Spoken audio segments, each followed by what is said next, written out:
하나님의 크신 은혜가 오늘 예배 참석한 성도 여러분들이 함께 하시기를 예수님의 이름으로 축복합니다. 주님께서 가다라 지방에 두 귀신 들린, 군대 귀신 들린 그들의 귀신을 쫓아내시고 다시 배에 오르시고 본 동네에 이르셨다라고 마태복음 9장 1절에 말씀합니다. 여기서 본 동네라고 하는 것은 가버나움을 가리킵니다. 예수님께서는 3년 공생의 기간 동안에 이 가버나움은 사역의 중심지 역할을 한 성읍이었죠. 예수님이 집중적으로 천국을 가리키시고 복음을 전파하시고 병자와 귀신을 들린 자를 치유한 곳입니다. 또 12제자 가운데 베드로와 안드레, 야고보와 요한, 그리고 마태가 이곳 출신이죠. 이런 점 등으로 보았을 때 가버나움은 예수님께서 사역하시는 동안에 선교 센터 역할을 했던 것으로 보입니다. 예수님께서 가버나움에 다시 오시니 침상에 누운 중풍병자를 사람들이 데리고 왔다라고 말씀을 합니다. 이 상황에 관해서 병행 본문인 누가복음에 보게 되면 예수님이 가르치실 때 각지에서 온 사람들이 모였고 주의 능력이 예수님과 함께 했습니다. 그 안으로 중풍병자를 사람들이 침상에 메고 예수 앞으로 들여놓고자 했으나 무리 때문에 메고 들어갈 길을 얻지를 못하게 되죠. 그래서 지붕에 올라가서 기와를 벗기고 병자를 침상째 무리 가운데로 예수 앞에 달아내렸습니다.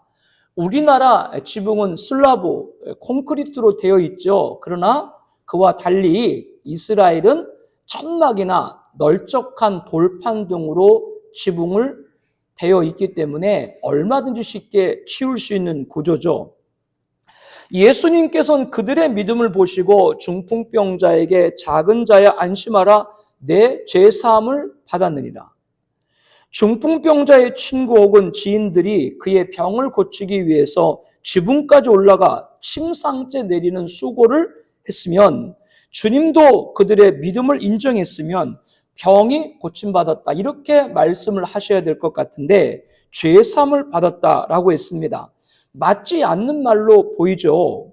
그런데 그 자리에 있던 종교 지도자인 어떤 서기관들이 속으로 이 사람이 신성을 모독하도다. 죄사함이라고 하는 건 하나님만이 하실 수 있는 권세인데 예수님이 죄사함을 말씀하시자 하나님을 망령되이 여긴 것으로 본 것이죠. 예수님께서 죄사함을 말씀하신 것, 그것은 어떤 의미일까요? 이것은 죄사함을 얻게 하려고 많은 사람을 위하여 흘린 바 나의 피 곧 언약의 피니라. 마태복음 26장 28절 말씀 함께 볼까요? 이것은 죄사함을 얻게 하려고 많은 사람을 위하여 흘린 바 나의 피 곧 언약의 피니라. 예수님의 보혈은 무슨 사함? 죄사함. 요한일서 3장 5절엔 이렇게 말씀하죠. 그가 우리 죄를 없애려고 나타나신 것을 너희가 아나니 그에게는 죄가 없느니라. 예수님이 죄를 대속하셨는데 그 자격이 될 수 있는 것은 예수님은 뭐가 없으신 분이기 때문에 죄가 없는 분이기 때문에 죄인인 우리를 위해서 대속할 수 있다라고 하는 말씀이죠.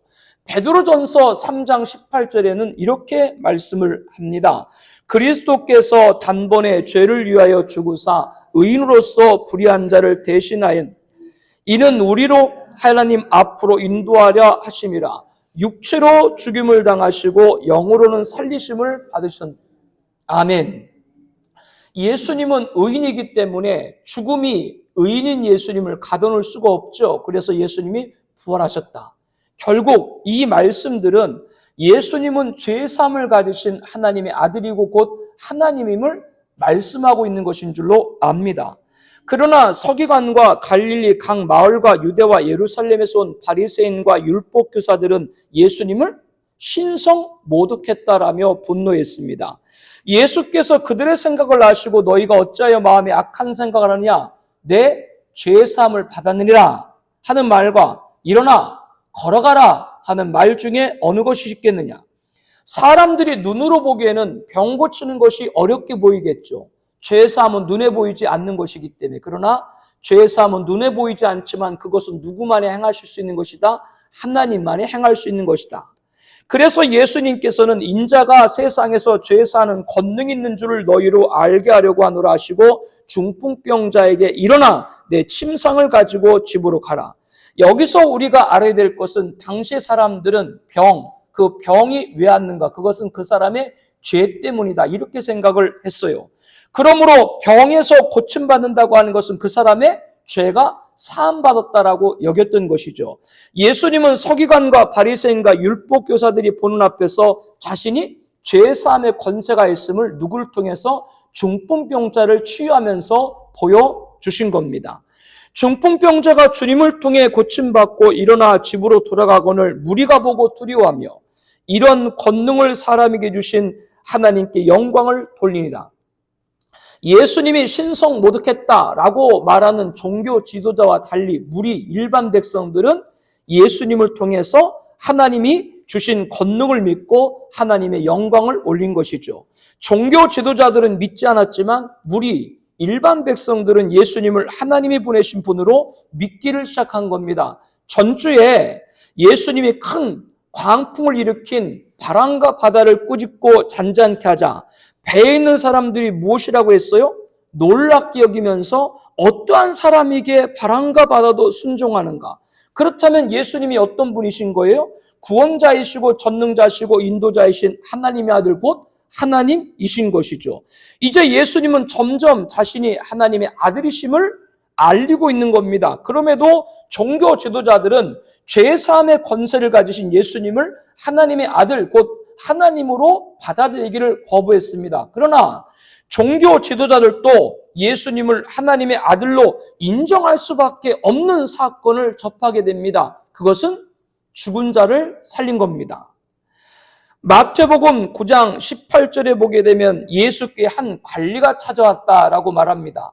이 관리관에서 병행 본문인 마가복음에는 회당장이고 그의 이름은 야이로다. 회당장은 유대인들 이 랍비로부터 말씀을 배우는 회당의 책임자로 공공 예배를 주관하고 성경을 낭독하고 기도하고 설교할 사람들을 지목하는 회당의 건물과 기구와 두루마리 성경을 관리하는 감독입니다. 그렇기 때문에 회당장들도 종교 지도자인 것이죠. 그런데 얼마나 다급했든지 예수를 보고 발 아래 엎드렸습니다. 그 이유는 자기의 딸, 그것도 외딸이 죽었기 때문이죠. 야이로는 주님께 내 딸이 방금 죽었사오니 오셔서 그 몸에 손을 얹어주셔서 그러면 살겠나이다. 예수님에게 죽은 자를 살릴 수 있는 능력이 있음을 믿은 것이죠. 여러분, 죽음이 왜 찾아왔습니까? 아담이 범죄 이후에 너는 흑이니 흑으로 돌아갈 것이라. 이후에 모든 인간들은 죽음을 맞게 됩니다. 죄의 싹은, 죄의 결과는 사망이다. 로마서 6장 23절에 말씀을 하죠. 그런데 죽은 자를 살린다는 것은 죄의 사함의 권세가 분명히 있다는 것을 알게 하는 것이죠. 그는 곧 하나님이시라는 것을 알게 하는 것이죠. 회당장 야이로는 이 예수님이 행하신 기적을 보고 자기 딸도 죽었지만 살릴 수 있다라는 믿음을 갖게 된 겁니다. 예수님은 자기와 대척관계에 있는 종교 지도자 중 한 사람인 회당장이었지만 그의 믿음을 보시고 간청을 외면하지 않으셨습니다. 뭐를 보시고?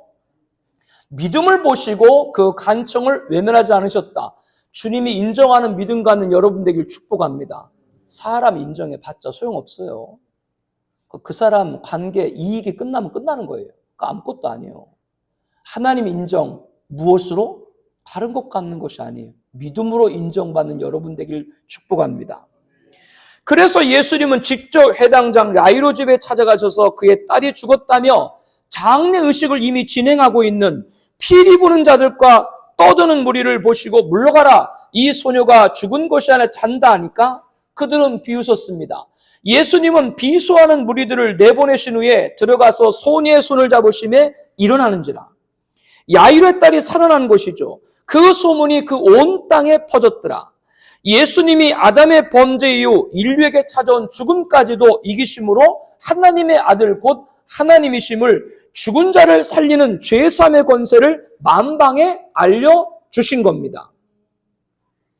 예수님은 야이로 딸뿐만 아니라 나인성의 과부의 아들도 살리셨고 나사로도 살리셨습니다. 그러나 종교 지도자들은 예수님을 죄사함의 권세를 가지신 하나님의 아들 곧 하나님 메시아 구원자로 받아들이지 않고 대상들과 바리새인들은 공회를 모으고 이 예수가 사람들 앞에 표적을 많이 행하니 우리가 어떻게 하겠느냐, 만일 이대로 뒀다간 모든 사람들이 예수를 믿겠다, 이렇게 종교주의자는 생각하고 그날부터 예수를 죽이려고 모의했다고 요한복음 11장 53절에 말씀을 합니다. 종교 지도자들은 예수님이 죽은 자를 살리고 죄사함의 권세가 있는 하나님이심을 더 이상 거부할 수 없음에도 불구하고 자신들이 백성한테 받는 존경을 빼앗길까 봐 두려워서 예수를 뭐 하려고? 죽이려고 모의를 시작을 한 것이죠. 우리는 예수님이 하나님과 동등되신 하나님이심을 믿습니다. 그런데 표현은 같지만 그 의미를 달리하는 이들이 있습니다. 그 중에 하나가 WEA 세계 복음주의 연맹입니다.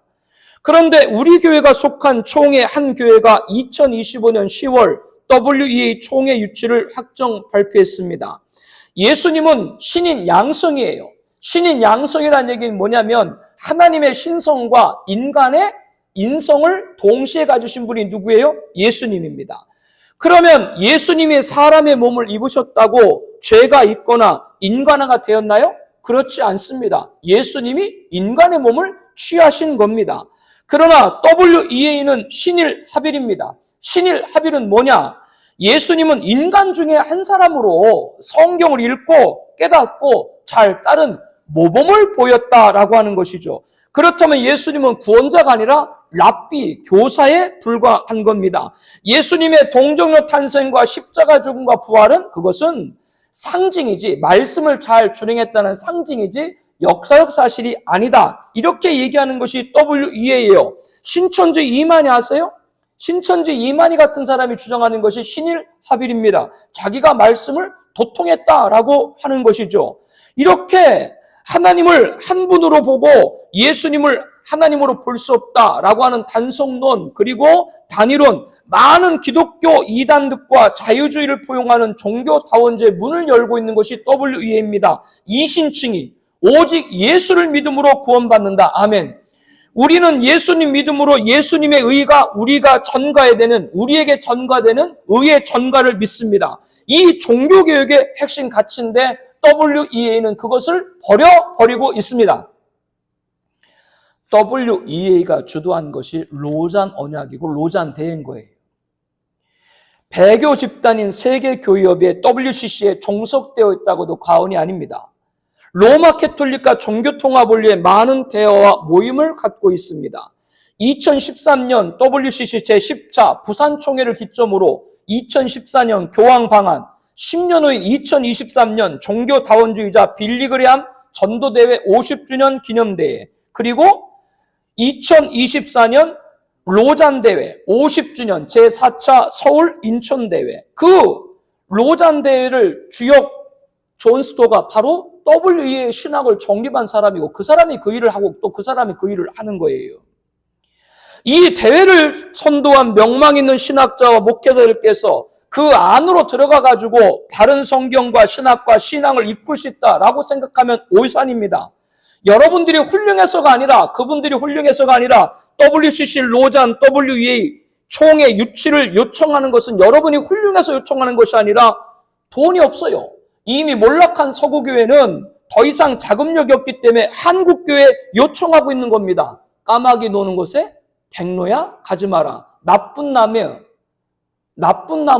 못된 나무, 나쁜 열매, 주의 이름으로 부르지만 양들을 노력하는 거짓 선지자.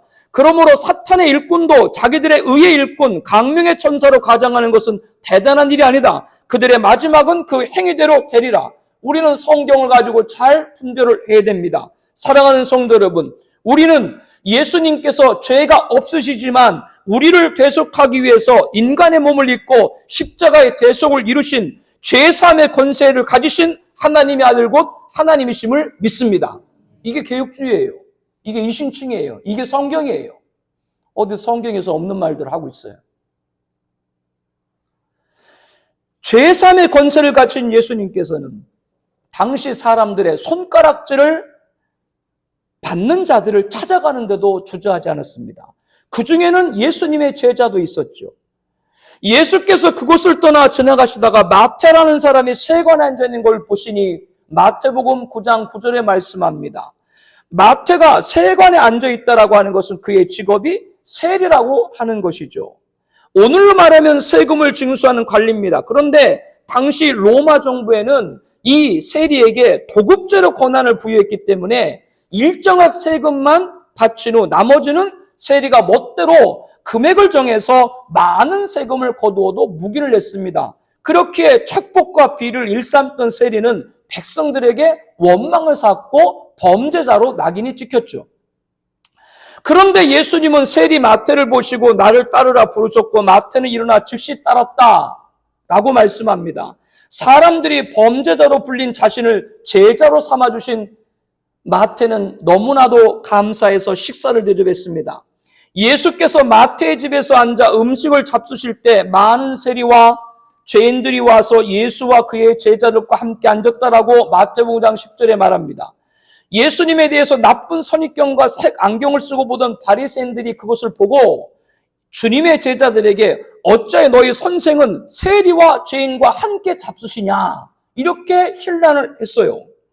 이를 들으신 주님께서는 건강한 자에게는 의사가 쓸데없고 병든 자에게 쓸데가 있느니라. 너희는 가서 내가 긍휼을 원하고 제사를 원하지 아니하노라 하신 뜻이 무엇인지 배우라. 구약 성경을 인용하셨습니다. 죄사함은 하나님께 제사를 드려가지고 죄사함 받는 것이 아니라 하나님의 긍휼을 입어야 죄사함 받는 줄로 믿습니다.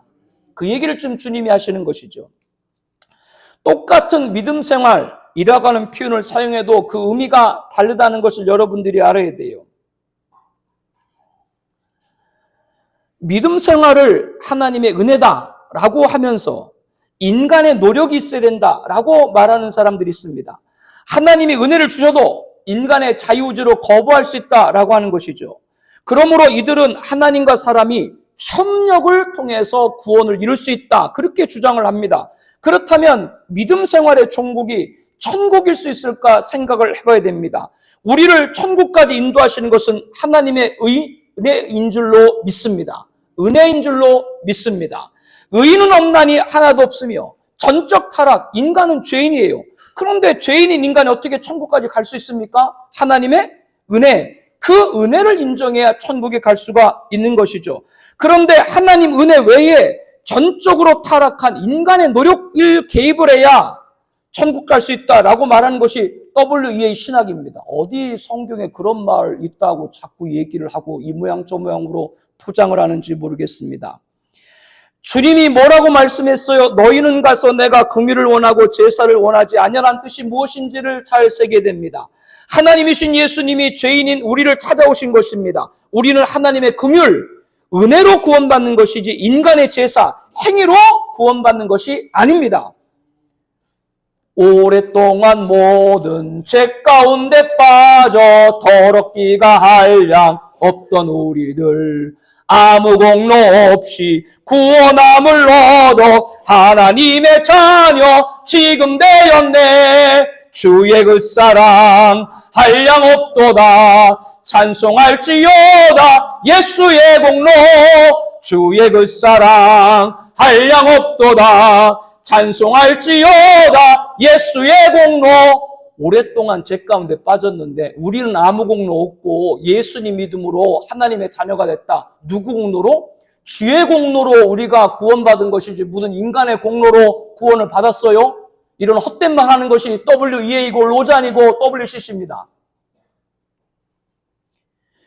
제사 예배는 구원받기 위해서 제사 예배를 드리는 것이 아니라 제사 예배는 하나님의 긍휼, 은혜로 구원받은 자들이 감사함으로 하나님께 올려드리는 것인 줄로 믿습니다. 이 말씀에서 우리들은 바리새인들, 종교 지도자들의 오만함을 알아야 됩니다. 그들은 성전에 올라가 기도할 때 같이 올라온 세리와 따로 떨어져 가지고 기도를 하나님께 드립니다. 나는 다른 사람들처럼 토색 불이 간음을 하지 아니하고 저 세리와 같지 아님을 감사합니다. 나는 일해에 2번씩 금식하고 또 소득의 11조를 드리나이다. 자기들의 온전한 제사를 드린 자들이다 라고 하면 스스로 의를 높이는 것이 종교 지도자들이었죠. 바리새인들은 저 세리와 같지 않다는 오만함을 가지고 있었습니다. 심지어는 병자들을 보면서도 저들은 지은 죄가 크니까 저렇게 고통받는다라고 여겼어요. 그 일면에는 어떤 것이 있는 거예요? 나는 죄가 없으니까 이렇게 건강하다. 이런 오만함이 가득 찼던 것이 바리새인 종교 지도자였습니다. 그러나 세리는 성전에 가까이 가지도 못하고 눈을 들어 감히 하늘을 쳐다보지도 못하고 다만 가슴을 치면서 하나님이여 불쌍히 여기소서 나는 죄인으로다.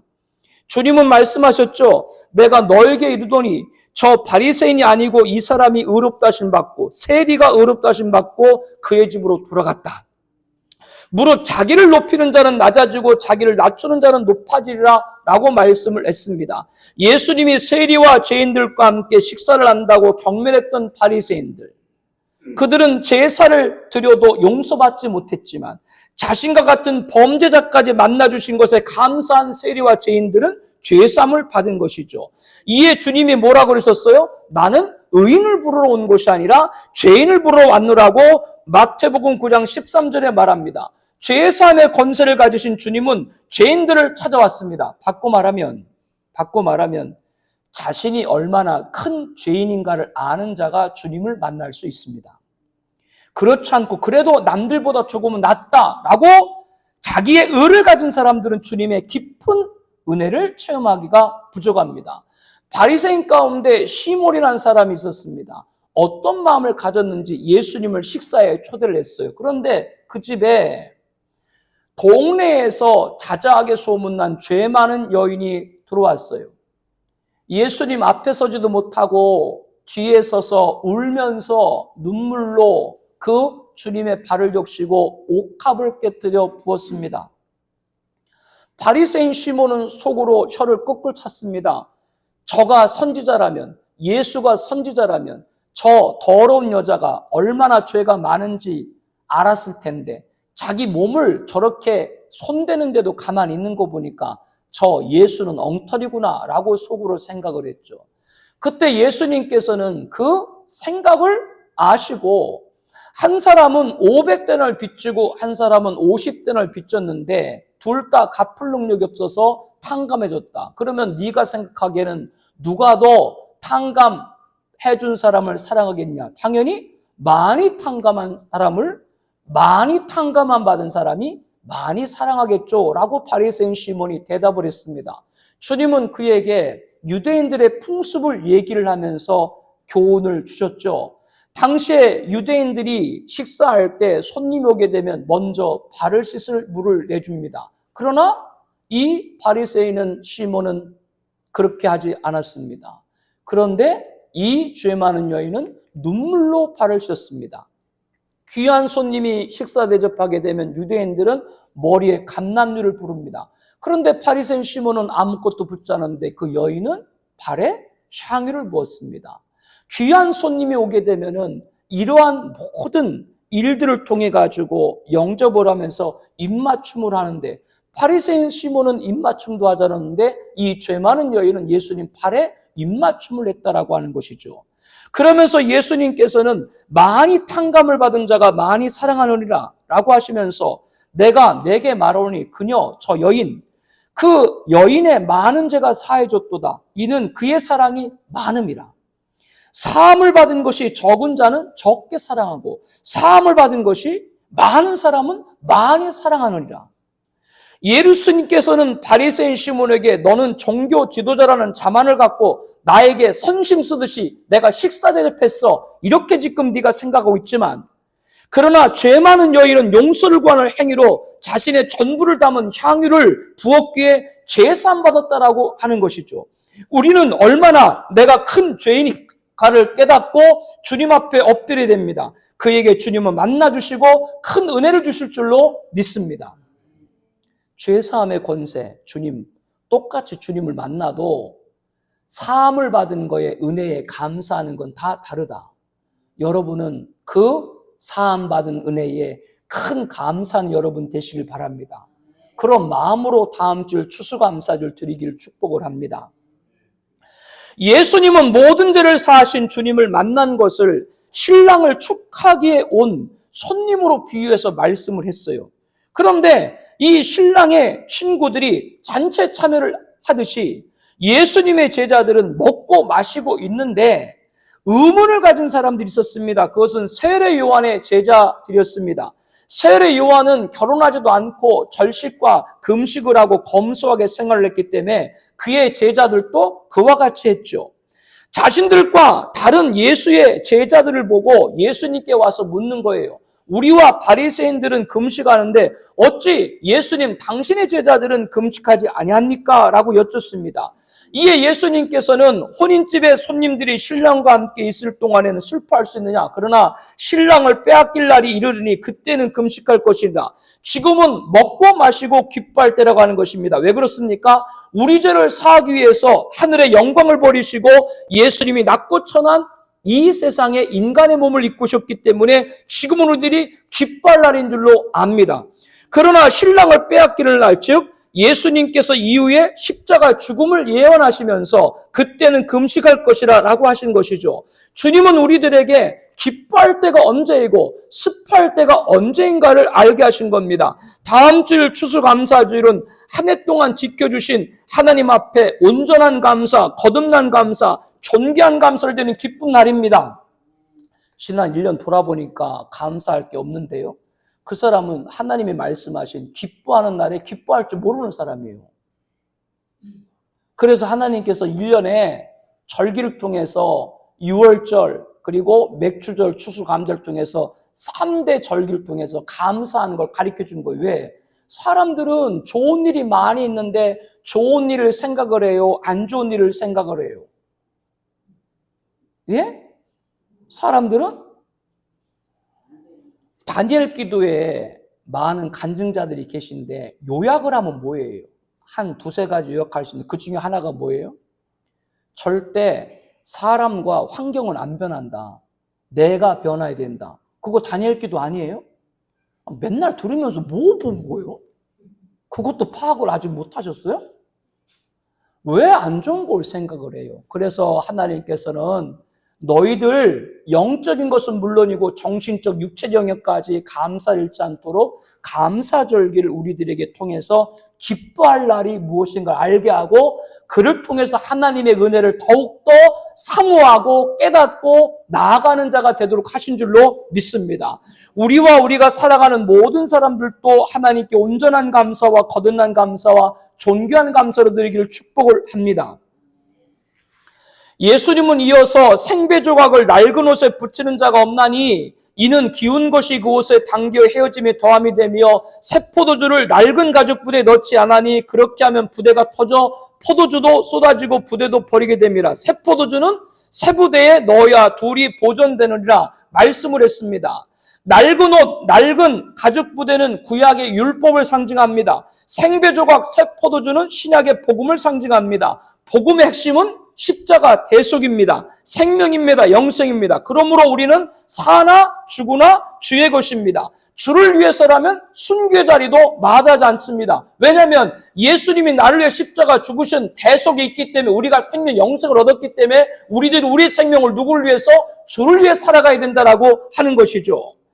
그런데 이렇게 성경의 선교는 대속과 숙명과 순교로 이어지는데 사회 정의를 부르짖으면서 인간의 주도로 평화와 일체 화해를 도모하는 것은 대속과 구원과 순교가 없는 배교일 뿐이에요. 그게 WEA예요. WCC고 WEA이고 로잔입니다. 왜? 그들은 대속과 생명과 순교가 없기 때문에 그렇죠. 사도 바울은 자신의 죽음에 대해서 제사의 마지막 차례인 전제와 같이 내가 벌써 부어지고 나의 떠날 시각이 가까웠다. 제사 마지막 때 포도주를 제물에 붓거든요. 그 전제. 자기 마지막이 가까웠다. 그런데 후회도 미련도 아쉬움도 없다. 왜? 나는 선한 싸움을 싸우고 달려갈 길을 마치고 믿음을 지켰다. 그러면서 오히려 죽음을 기뻐했습니다. 그 이유가 뭐죠? 이제 후로는 나를 위하여 의의 면류관이 예비되었으므로 주곧 의로우신 재판장이 그날에 내게 주실 것이며 순교자에게 주시는 영광의 면류관을 믿었기 때문이죠. 그렇기 때문에 순교의 자리에도 기뻐할 수 있던 것이 새 포도를 담은 새 부대, 바로 복음 십자가를 믿는 성도인 줄로 믿습니다. 죄의 사함을 받았기 때문입니다. 구원을 받았기 때문입니다. 천국이 나의 것이기 때문입니다. 이보다 기쁘고 감사한 일이 어디 있겠어요? 이런 감사한 마음으로 다음 주일 추수감사주일을 드려야 하겠습니다. 예수님께서 회당장 야이로의 간곡한 부탁을 받고 그 죽은 딸을 살리기 위해서 집으로 가는 길에 한 여인이 다가왔어요. 12해 동안 혈루증으로 앓은 여자다. 혈루증은 한 번 하혈을 하면 멈추지 않고 출혈이 계속되는 병입니다. 생명이 위태로울 수 있는 것인데 12년 동안 이 병으로 고통을 받았죠. 더욱이 율법에서는 이 병을 가진 여인은 부정한 것으로 간주해서 사람과 접촉을 금했습니다. 그러함에도 이 여인은 자신의 병을 감추고 무리 속에 끼어서 예수님이 계신 곳을 향했습니다. 그러한 이유는 많은 의사에게 많은 괴로움을 받았고 가진 것도 다 허비하고 아무 효험도 없고 더 중하해졌다라고 마가복음 5장 25절 27절에 말합니다. 지난 12년 동안 명의란 명의는 다 찾아봐서 처방을 받아보고 약을 다 복용해봐도 아무 효험도 없고 병만 악화되고 이제 모든 재산도 다 허비하고 가족들마저 너무나도 고통 속에 있는 그런 상황에 누가 오신다? 예수님이 오신 소식을 듣고 찾아간 것이죠. 얼마나 지났을까요? 먼 발치지만 예수님의 모습이 보이기 시작했습니다. 그 순간 잠시 갈등을 했습니다. 왜냐하면 자기 병은 율법이 정한 부정한 병이기 때문에 어떻게 주님께 갈 수가 있겠어요. 그래서 이 여인은 예수님 뒤로 가서 그 겉옷가에 손을 살짝 댔습니다. 고침받기를 원했지만 예수님 앞에 나갈 수 없기 때문에 뒤편에 돌아간 것이죠. 고쳐달라고 말도 못하고 예수님 뒤에 서서 가만히 예수님 옷에 손을 대었습니다. 왜? 옷에 손만 대어도 구원을 받으리라 생각을 한 것이죠. 순간 여인의 혈루의 근원이 마르고 병이 나온 줄 자기 스스로 자기 몸에 그 현상을 보고 깨닫게 됩니다. 혈루증이 즉시 그쳤더라라고 누가복음 8장 44절에 말씀을 합니다. 치유받는 놀라운 역사가 일어났죠. 여인은 조용히 그 자리를 떠나려고 했습니다. 왜? 자기의 숨기고 싶은 병이 있는데 그것이 고침받았지만 괜히 주님에게 그것이 누가 될까봐 조용히 그 자리를 벗어나려고 했죠. 그러나 예수님은 알고 계세요? 모르고 계세요? 모르실 리가 없죠. 그 여인이 손댄 순간 주님은 능력이 자기에서 나갔다. 스스로 아셨다라고 말씀을 합니다. 누가 내 옷에 손을 대었느냐라고 물으셨습니다. 왜 물으셨겠어요? 예수님께서 마가복음 5장 32절에 보니까 예수께서 이 일을 행한 여자를 보려고 둘러보시니 예수님을 이미 다 알고 계시면서도 이 여인을 앞에서 보고 싶어 했던 이유가 뭡니까? 그것은 여인, 그 무리들 앞에서 이제 이 여인은 무리를 피할 이유도 없고 율법의 정결의 규례에도 어긋나지 않고 완전히 치유됐담을 그 무리 동네 사람들에게 알려주기 위해서 일부러 주님께서 물어보시고 그 여인을 알리도록 한 것이죠. 예수께서 돌이켜 그를 보시며 이르시되 딸아 안심하라 내 믿음이 너를 구원하였다 하시니 여자가 그 즉시 구원을 받으니라. 마태복음 9장 22절에 말합니다. 여기서도 주님께서는 치유하심을 내 믿음으로 죄 사먹고 구원받았다. 이렇게 지금 말씀을 하고 계신 것이죠. 여인은 주님께 와서 그 앞에 엎드려 모든 사실을 다 여쭙습니다. 그 손댄 이유와 곧 나은 것을 모든 사람 앞에 다 말했습니다. 여인은 죄 사함으로 구원받았음을 무리에게 증언한 것이죠. 다니엘 기도의 슬로건이 뭐예요? 하나님을 자랑하는 간증의 주인공이 됩시다. 여기서 따온 거예요. 몰랐어요? 혈루병 앓은 자가 무리한테 다 얘기하잖아요. 아니 몰랐나? 그렇다고 또 오륜교회 전화하는 거 아니에요? 이거 구절 갖고 했다고? 그거 주책이야. 주님이 책임지는 사람. 거기서 떠나셨을 때 두 맹인이 소리질러 다윗의 자손이여 우리를 불쌍히 여기소서 따라왔습니다. 예수님께서 집에 들어가시니까 이 맹인들이 주님께 나왔죠. 이 맹인에게도 주님은 병을 고칠 건 내가 믿느냐라고 물었습니다. 그들이 그러하여도 답하자 내 믿음대로 되라 라고 하셨습니다. 맹인들이 믿음은 말 그대로 병을 고치는 걸 말하죠. 그러나 이 또한 병 고침은 죄 사함을 얻었음을 보여주는 것이죠. 맹인들은 육신의 눈만 밝아진 것이 아니라 죄 사함의 권세를 가지신 예수님을 구주로 영접하는 영혼의 눈도 밝아지게 된 줄로 압니다. 예수님으로부터 고침받아 맹인에서 이제 보게 된 두 사람이 나갈 때 귀신 들려 말 못하는 사람을 예수께 데려왔습니다.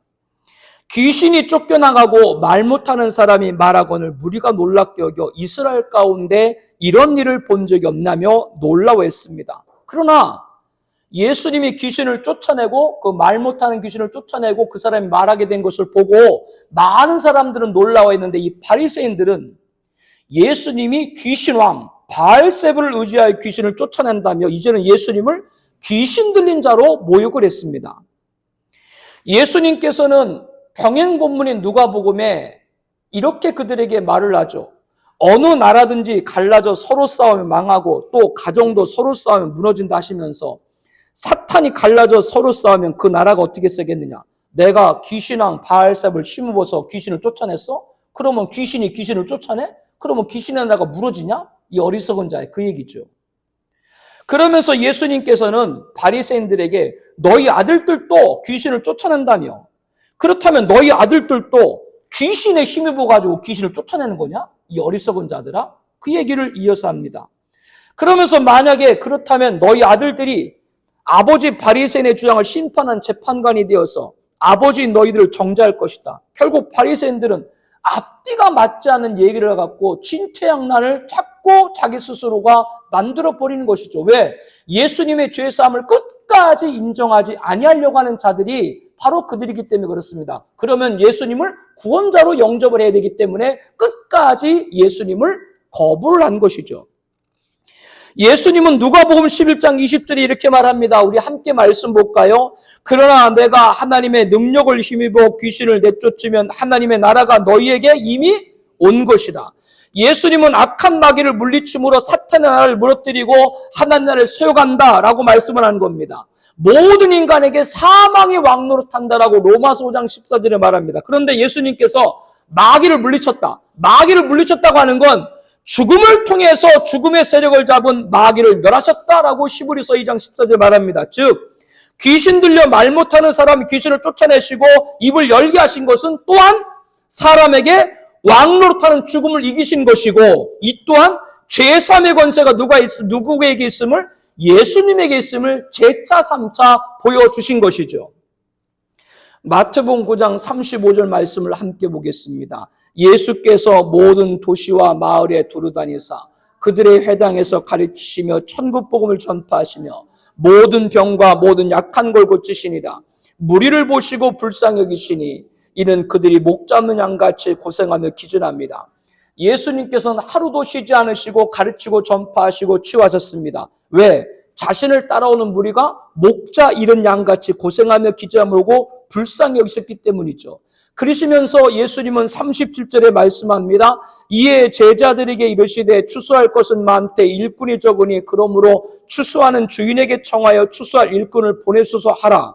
추수할 것은 많대라고 하는 건 당연히 목자 없는 양같이 유리하고 방황하는 영혼들이 많이 있다 그 얘기죠. 일꾼이 적으니라는 말은 그 영혼들을 인도할 목자와 같은 심정을 가진 제자가 적다 그 말이죠. 그러므로 주인 하나님께 영혼들을 추수할 일꾼 즉 목자이신 예수님과 같은 마음과 행함을 가진 제자를 세워주고 보내달라고 간청하라고 하는 말씀입니다. 우리는 추수할 일꾼이 되어야 될 줄로 믿습니다.